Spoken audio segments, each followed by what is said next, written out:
So my name's John Black. I'm from Blairgowrie, a very sporty, outgoing person. Like to go out and speak with my friends. But other than that, yeah, I just want to be a football player, enjoy school, sporty person, like dogs.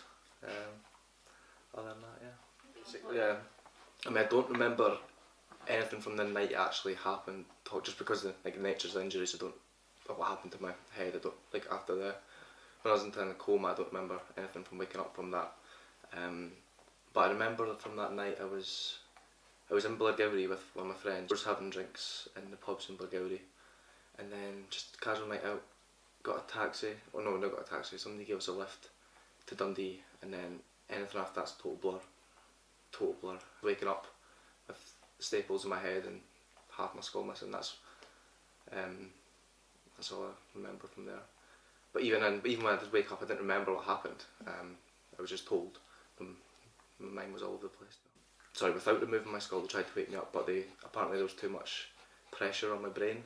So because your skull's covering your brain, you weren't able to. The brain wasn't able to swell. So that's when, after the 4th day of trying to wake me up, if I remember correctly, they had to remove a piece of my skull. That's when they took me into emergency theatre.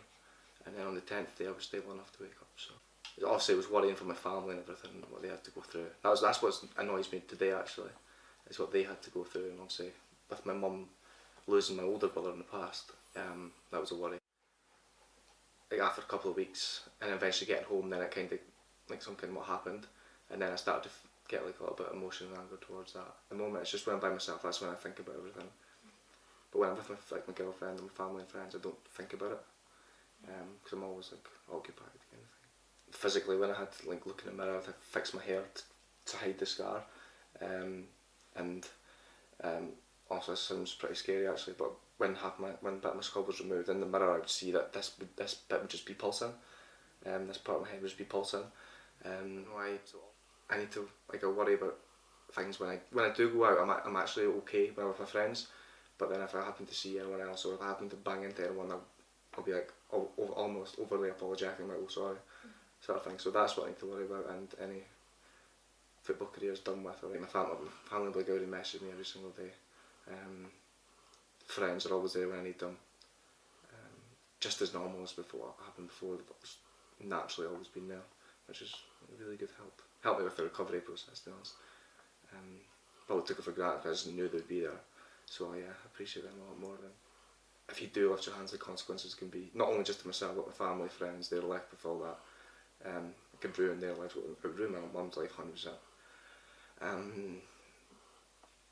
But yeah, just don't lift your hands, because it's difficult for me to explain, to be honest with you. But I don't think people can think about don't think they think about what potentially could happen if they punch somebody, if you punch someone. So all that, along with the double vision, along with my girlfriend having to chauffeur me about everywhere, I didn't know if I could drive again. I didn't know if I was to blame for what happened, just because I don't remember anything. All that, I think, is all because of one punch. It needs to be stopped, it needs to be looked into.